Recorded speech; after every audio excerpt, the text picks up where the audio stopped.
అందరికీ నమస్తే. నా పేరు శ్రీకాంత్. ఫస్ట్ టైం మీరు మన ఛానల్ చూస్తుంటే సబ్స్క్రైబ్ చేస్తారని మనస్ఫూర్తిగా కోరుకుంటున్నా. ఇక విషయంలోకి వెళ్తే వైఎస్ఆర్సీపీ పార్టీ వాళ్ళు ఒక 4-5 రోజులుగా ఒక మాట అన్నారు. డిఎస్సిలో అక్రమాలు జరిగాయి కాబట్టి లోకేష్ రాజీనామా చేయాలి, దానికి నైతిక బాధ్యత వహిస్తూ అని చెప్పారు. ఇక వైఎస్ఆర్సీపీ పార్టీ యువజన ఏదో ఉంది, యువజన వర్కింగ్ ప్రెసిడెంట్లో ఏదో వాళ్ళ ఆధ్వర్యంలో పెద్ద ఎత్తున దాని మీద ధర్నాలు అలాగే ప్రొటెక్ట్స్ కండక్ట్ చేశారు. అయితే అందులో కొంతమందికి డిఎస్పికి స్పెల్లింగ్ తెలియని వాళ్ళు కూడా కొంతమంది మాట్లాడి ఏదేదో వాళ్ళు జగన్మోహన్ రెడ్డి తాడేపల్లి నుంచి ఒక స్క్రిప్ట్ పంపిస్తే యాజ్ టీజ్గా ఆ స్క్రిప్ట్ అంతా కూడా రాష్ట్రం అంతా కూడా అమలు చేసే ప్రక్రియను మొదలుపెట్టారు. ఇక అందరితో ఒకటే నినాదం, డిఎస్సిలో అక్రమాలు జరిగాయి, లోకేష్ రాజీనామా చేయాలి. మరి డిఎస్సిలో అక్రమాలు జరిగాయి, లోకేష్ రాజీనామా చేయాలని అడుగుతున్నారు కదా, ఎక్కడ అక్రమాలు జరిగాయి, ఎందుకు రాజీనామా చేయాలి అని అంటే దానికి మాత్రం సమాధానం చెప్పడం. అయితే తాజాగా వైఎస్ఆర్సీపీ పార్టీ దీని మీద హైకోర్టుకు వెళ్ళి హైకోర్టు కూడా చివాట్లు పెట్టిందంట. చివాట్లు పెట్టడమే కాదు, హైకోర్టులో వాళ్ళు వేసినటువంటి వాద్యాన్ని కొట్టివేసిందంట. మళ్ళీ దీన్ని సవాల్ చేస్తూ సుప్రీంకోర్టుకు వెళ్ళారు. అక్కడ కూడా అదే పరిస్థితి వచ్చింది. అయినా కూడా వైఎస్ఆర్సీపీ పార్టీకి సిగ్గు లేదు అనేదానికి నిదర్శనం. సరే, ఇదంతా ఎవరు చెప్తే, నేను చెప్తే నమ్మరు కానీ జాడా శ్రావణ్ ఉన్నాడు కదా. ఎందుకంటే ఆంధ్రప్రదేశ్లో గత 2 సంవత్సరాలుగా దాదాపుగా ప్రభుత్వం ఎక్కడైనా ఇండస్ట్రీస్కి రూపాయికి ల్యాండ్ ఇచ్చినా దాని మీద, లేకపోతే ప్రజా ప్రయోజనాలు ఏదన్నా పరిశ్రమలకి పెట్టుబడులు పెడతారంటే వాళ్ళకి భూములు ఇచ్చినా న్యాయస్థానానికి వెళ్ళినటువంటి దానికి ప్రతి విషయం మీద కోర్టుకు వెళ్ళినటువంటి జాడా శ్రావణ్ చెప్తున్నాడు. ఒకసారి ఆయన ఏం చెప్తున్నాడు చూశాక ఆ తర్వాత ఆ వీడియోని మనం పూర్తి స్థాయిలో వివరణ ఇద్దాం. సో వీడియో చూసే ముందు మీరందరూ కూడా మన ఛానల్ని సబ్స్క్రైబ్ చేస్తారని మనస్ఫూర్తిగా కోరుకుంటున్నా. డిఎస్సిలో ఎక్కడ కూడా పేపర్ లీక్ అయినట్టు అనుమానాలే తప్ప ఆధారాలు. నెంబర్ 2, పేపర్ లీక్ అయింది అని ప్రభుత్వం ఎక్కడ ఒప్పుకోవాలి. నెంబర్ 3, డిఎస్సిలో అక్రమాలు జరిగినాయి అని హైకోర్టులో వైఎస్ఆర్ కాంగ్రెస్ పార్టీ కేసు వేసినప్పుడు ఒక్క ఆధారం కూడా చూపించలేదని మొదటి రోజే డిస్మిస్ చేసింది కేసు. హైకోర్టులో డిస్మిస్ చేసిన కేసును వీళ్ళు సుప్రీంకోర్టు కూడా తీసుకెళ్ళాలి. నెంబర్ 3. నెంబర్ 4, ఈ రిక్రూట్మెంట్ జరిగి 1.5 year పైన అయిపోతుంది. నెంబర్ 5, డిఎస్సి స్పోర్ట్స్ కోటాలో పలానా వర్గం వాళ్ళకి, కేవలం కమ్మ సామాజిక వర్గం వాళ్ళకి ఎక్కువ సీట్లు వచ్చినాయి, మిగతా వాళ్ళకి రాలేదు అని చెప్పి ఒక ప్రచారం జరిగినప్పుడు కాదు దాన్ని ఇమ్మీడియట్గా కౌంటర్ చేస్తూ గవర్నమెంట్ కూడా ఒక నోటిఫికేషన్ రిలీజ్ చేసింది ఎవరెవరికి ఇచ్చాము అని. ఈ సందర్భంలో ప్రతిపక్షం అబాస్పాలు అయిపోయింది, కొంతమంది కూడా అబాస్పాలు అయిపోయారు. నేను డిఎస్సి మీద మాట్లాడకపోవడానికి కారణం ఏంటి అంటే, చూశారు కదా అది అనమాట. ఆయన ఏమంటున్నాడు, డిఎస్సిలో అక్రమాలు జరిగాయని ఎక్కడ ప్రభుత్వం ఒప్పుకోలేదు, 1. 2, జరిగినట్టు ఆధారాలు చూపించలేకపోయింది, 2. తర్వాత ఏంటి, డిఎస్సిలో ఇచ్చినటువంటి ఏది హారిజంటల్ రిజర్వేషన్ ప్రక్రియ ద్వారా ఇచ్చినటువంటిది పూర్తి పారదర్శకం ద్వారా ఇచ్చారు. అలా కాదు అవకతవకలు జరిగినాయి అని ప్రతిదానికి మామూలుగా ఏం చేస్తారయ్యా వైసీపీ వాళ్ళంటే ప్రజా ప్రయోజనాల వాద్యం అని వేస్తారు.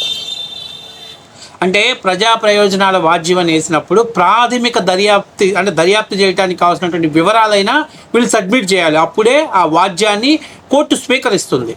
కానీ వైసీపీ వాళ్ళు జస్ట్ ఆరోపణ మాత్రమే చేస్తారు, కానీ దానికి సంబంధించినటువంటి ఆధారాలు కోర్టులో సబ్మిట్ చేయకపోతే కోర్టు సిగ్గు లేదా మీకు కోర్టు టైంని వృధా చేయడానికి అని చెప్పేసి వాళ్ళు వేసినటువంటి వాద్యాన్ని కొట్టివేసి చివాట్లు పెట్టిన మాట వాస్తవ విషయం. ఇక సుప్రీంకోర్టుకు పోతే అక్కడ కూడా అదే పరిస్థితి వస్తుందని ఉద్దేశంతో నోరు మూసుకొని ఉన్నారు. ఇప్పుడు నేనేమంటున్నానంటే డిఎస్సీలో అక్రమాలు జరిగితే వీళ్ళు ఏం చేయాలి, అసెంబ్లీలో సమస్యలు లేవనెత్తాలి, లేదా కోర్టులో దాని మీద ఫైట్ చేయాలి. ఈ 2 కాకుండా వీళ్ళు ఏం చేస్తారంటే సాక్షి మీడియాలోనో లేకపోతే వాళ్ళకి అనుకూలమైనటువంటి మీడియాలోనో ఎవరైతే పోస్టులు రానటువంటి వాళ్ళకి వాళ్ళు అంటారు కదా, తోకల ఈకను పట్టుకొని కొండను మొత్తం లాగుతామనే ప్రయత్నాలు చేస్తుంటారు వైసీపీ వాళ్ళు. కాబట్టి ఇక్కడ ఇది చాలా న్యూసెన్స్ అయినటువంటి విషయం. ఎక్కడా కూడా ఎటువంటి అవకతవకలు జరగలేదు. కేంద్ర ప్రభుత్వం అట్లాగే సుప్రీంకోర్టు గైడ్లైన్స్ ప్రకారమే హారిజంటల్ రిజర్వేషన్ ప్రక్రియ ప్రకారమే ఉద్యోగాలు ఇవ్వటం జరిగింది. అయితే ఈ హారిజంటల్ రిజర్వేషన్ మీద ప్రజలకు ఎవరైతే అభ్యర్థులకు అవగాహన లేకపోతే దాన్ని ఆసరాగా చేసుకొని జగన్మోహన్ రెడ్డి గారు అది తప్పులు జరిగాయి, అవకతవకలు జరిగాయని తప్పులు ప్రచారం చేస్తున్నారు. నిజంగా ఇది వాస్తవ విషయం. ఎవరైతే మాకు ఉద్యోగాలు రాలేదు, పలానా కారణాల వల్ల మేము ఉద్యోగాలు కోల్పోయామన్నారు, వాళ్ళు కూడా హైకోర్టులో పిటిషన్ వేసినప్పుడు కొంతమంది పిటిషన్లు అసలు డిస్మిస్ అయిపోయినాయి, కొంతమంది పిటిషన్ల మీద ఇంకా విచారణ జరుగుతున్నాయి. అంటే ఒకటి, ప్రభుత్వం తప్పు చేస్తే అన్ని పిటిషన్స్ని ప్రభుత్వం కోర్టు డిస్మిస్ చేయదు, దాని వివరణ అడుగుతుంది. కనీసం అట్లీస్ట్ కోర్టు వాళ్ళ వివరణ అడుగుతుంది, కానీ వివరణ కూడా అడగకుండా డిస్మిస్ చేస్తుందని కారణం ఏంటంటే వాళ్ళ దగ్గర ఎటువంటి ప్రాథమిక వివరాలు కూడా, అంటే దర్యాప్తుకి సంబంధించినటువంటి ఆధారాలు కూడా లేవు అనేది వాస్తవ విషయం. ఊరికే ఏదో వైసీపీ అనుకోండి వేపించింది, వేశారు, వాళ్ళు ఆల్రెడీ హైకోర్టు చీకొట్టింది, అయినా కూడా అంటే ప్రాథమిక ఆధారాలు కూడా సబ్మిట్ చేయలేదని వాళ్ళు వేసినటువంటి వాద్యాన్ని కొట్టివేసినా కూడా సిగ్గు లేకుండా ప్రజాక్షేత్రంలో వచ్చేసి దాని మీద వాళ్ళ డిఎస్సికి అర్థం తెలియనటువంటి డిఎస్పి బ్యాచ్ని తీసుకొచ్చి జిల్లాలలో ప్రొటెక్ట్ చేస్తున్నారంటే సిగ్గుండాలి జగన్మోహన్ రెడ్డి గారికి, వైసీపీ పార్టీ నాయకులకి. ఇంకోటి మాట్లాడతారు, రోస్టర్ ఎందుకు అక్కడ పెట్టలేదు, రోస్టర్ ఎందుకు ఇక్కడ పెట్టలేదు. అరే మీకు పలాంది జరిగింది అన్నప్పుడు ఇదే అంశాలని కోర్టులో లేవనెత్తండి. కోర్టుకి ప్రభుత్వం సంజాయిషిస్తుంది, కానీ సామాన్య ప్రజల దగ్గర ఎందుకు లేవనెత్తున్నారంటే సామాన్య ప్రజలు కూడా నిజమే కావాలా, ఇంత గట్టిగా చెప్తున్నారు కావాలా, నిజమే కావాలా అనుకుంటారు. ఇక ఈ విధానం అన్నట్టు కొంతమంది వైసీపీకి సంబంధించినటువంటి పేటీఎం బ్యాచ్ని తీసుకొచ్చి మొన్న ఒకసారి వైఎన్ఆర్ ఛానల్లో ఒక న్యూస్లో ఇంటర్వ్యూలో పెట్టాడు. ఆయన చెప్తున్నాడు, మొత్తం స్పోర్ట్స్ కోటాలో అక్రమంగా కమ్మ సామాజిక వర్గం వాళ్ళకి ఉద్యోగాలు ఇచ్చారు. అది ఎవరు చెప్పారు అంటే వాళ్ళు కోర్టుకు వెళ్ళారు కదా, వాళ్ళు మాకు చెప్తే నేను మీకు చెప్తున్నాను అన్నాడు. నేను అడుగుతున్నా కోర్టుకు వాళ్ళు చెప్తే మీరు ఎలా చెప్తారు? సిగ్గనిపించట్లేదా? నువ్వు దాని మీద ఒక మాజీ ఐఏఎస్ అధికారి, ఆయన చిన్న చితక క్యాడర్లో ఉన్నటువంటి వ్యక్తి కాదు, ఏదో నాలాంటి ఒక నార్మల్ వ్యక్తి అయితే ఏదో నేను పొరపాటున అన్నాను అనుకోవచ్చు, కానీ ఆయనకి సిస్టమ్ మీద అవగాహన ఉంది, ప్రజల సమస్యల మీద అవగాహన ఉంది, అలాగే ప్రభుత్వంలో ఉన్నటువంటి దేని మీదైనా కూడా ఆయన వెరిఫికేషన్ చేసుకున్నటువంటి అథారిటీ ఆయనకు ఉంది. అలాంటి వ్యక్తి చేత ఇలాంటి తప్పుడు విషయాలను ప్రాపగండం చేస్తారు. ప్రభుత్వం ఏం చేసింది? ఇదిగో రాష్ట్ర వ్యాప్తంగా ఇంతమందికి ఇన్ని వచ్చాయి, అందులో కమ్మోడికి ఎంతమందికి వచ్చాయి, రెడ్డికి ఎంత వచ్చినాయి, ఓసీ ఇంత వచ్చినాయి అని చెప్పేసి ಅವ್ನು క్లియర్ కట్గా చెప్పేశారు. సో ఇప్పుడు నేనేమంటున్నానంటే ఇంత తప్పుడు ప్రచారాలు చేసి, ఇంత తప్పుడు వ్యవహారాలు చేసి మళ్ళీ తర్వాత వాళ్ళు ఏం చెప్పారు, మేమేదో మిస్టేక్ జరిగింది అంటారు. మిస్టేక్ జరగడం ఏంటి? కావాలనే ప్రభుత్వం మీద బురద తల్లారు. కాబట్టి ఈ రోజు కూడా డిఎస్సీలు అక్రమాలు జరిగాయి అనేది ప్రభుత్వం చెప్తున్నాడు, తప్పుడు మాట. వాళ్ళు కావాల్సినటువంటి ఆధారాలు కోర్టుకు సబ్మిట్ చేయలేదు. అట్లాగే వాళ్ళు మాట్లాడాల్సిందే అసెంబ్లీలో మాట్లాడరు, లేదు బహిరంగ చర్చకు రమ్మంటే వాడు వస్తాడు, ఎవడో విమర్శలేమో జగన్మోహన్ రెడ్డి చేస్తాడు. జగన్మోహన్ రెడ్డి మా టీం లేదా 11 మంది మేము వస్తాం, లోకేష్ నువ్వు రా అంటే తప్పులేదు, అట్లా కాదు. ఆయన అంటాడు నాతో చర్చకు రమ్మంటాడు. ఈరోజు మా ప్రెస్ మీట్ పెడతారు, రేపు పొద్దున్నే బెంగళూరు పోయి అలంకా ప్యాలెస్లో కూర్చుంటాడు. తాడేపల్లిలో కూర్చొని ఎక్కడికి రమ్మంటావు చెప్పు లోకేష్ అంటే వస్తాడు. అట్లా కాదు. ఆ తర్వాత ఈ కింద ఉన్నటువంటి పాలేరు గాళ్ళు వస్తారు, పెద్ద వాలంటీర్లు గాళ్ళు వస్తారు. వాడు నేను కూడా మినిస్టర్గా చేశాను, 2.5 ఏళ్ళు మినిస్టర్గా ఎలగబెట్టాను, నాతో రా దమ్ముంటే అంటాడు. అరే భయ్ నేనేమంటున్నానంటే నువ్వెందుకు, నీకు మీ టీం 11 క్యాప్టెన్ ఉన్నాడు కదా, క్యాప్టెన్తో పాటు 11 క్యాప్టెన్స్లో 11 నెంబర్స్లో నువ్వు కూడా రా, వద్దని అనలేదు.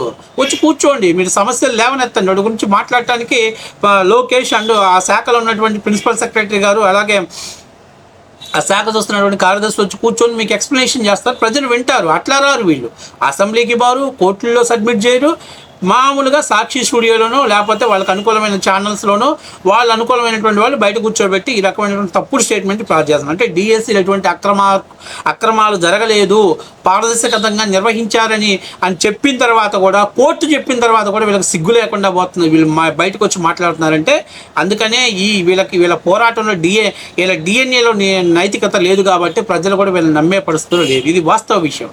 కమ్మ వాళ్ళ మీద కొద్దిసేపు ఏరవటం, లెగిస్తే కమ్మ వాళ్ళ మీద పట్టడం, ఆ సామాజిక వర్గాన్ని బూచిగా చూపించడం. ఆయన నిన్న మాట్లాడుతున్నారు, చిల్లర రాజకీయాలు చేస్తున్నారు, మీరు యాదవులకు చనిపోతే పాత సారథైన మినిస్టర్ని యాదవ్ని తీసుకొచ్చి అక్కడ మీరు ఆర్థిక సహాయం చేస్తారు.